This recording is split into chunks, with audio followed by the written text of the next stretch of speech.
So hey guys, welcome back to my YouTube channel. तो आज हम बात करेंगे विश्वजीत की। तो उसका एक बाइक एक्सीडेंट हो गया था, उस गाड़ी के सामने गट आ गया था। एक्सीडेंट है ভিডিও বনাব কাৰণে আহিছিলো পুৰা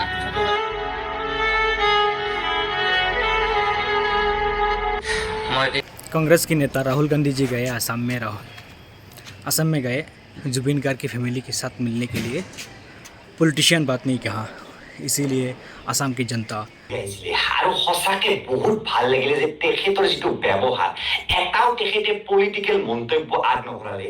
তেখেতে এই যাত্ৰাটো জুবিন দাৰ কাৰণে কৰিছিল। জুবিন দাৰ সমাধি ক্ষেত্ৰ গ'ল, কাহিলীপাৰাত থকা জুবিন দাৰ ঘৰ গ'ল, ধুনীয়াকৈ গোটেই পৰিয়ালৰ লগত মিলি।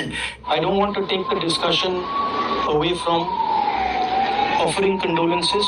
We want transparency and justice. So thank you Rahul Gandhi ji, अपनी पॉलिटिक्स और एको यात नना कारणे कारण हमार जुबिन दाई पॉलिटिक्स ভাল পোৱা নাছিলে। और एक न्यूज़ कवर करने वाला हूँ। खाकी में जुबिन गार्ग का एक प्रतिमूर्ति किया है जगह कम्युनिकेशन के द्वारा। तो उसके लेके मतलब पूरा असम में चर्चा है, क्योंकि उस मूर्ति की same to same Zubeen Garg जैसा नहीं हुआ, इसीलिए पूरा असम में কি কৰিলে যোগ্য কনষ্ট্ৰাকচনে এই মুহূৰ্তত এই প্ৰশ্ন এই কাৰণে উত্থাপিত হৈছে। এখন বিশেষ ফটো আমি আপোনালোকক দেখুৱাইছো, চাওক এয়া হৈছে যোগ্য কনষ্ট্ৰাকচনে নিৰ্মাণ কৰা জুবিন গাৰ্গৰ প্ৰতিমূৰ্তি।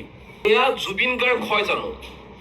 ভালদৰে মন দি চাওক, এয়া জুবিন গাৰ্গ হয় জানো? কোনটো এংগলৰ পৰা এয়া জুবিন গাৰ্গ যেন লাগিছে, এই প্ৰশ্ন কৰিছে অসমৰ জনতাই।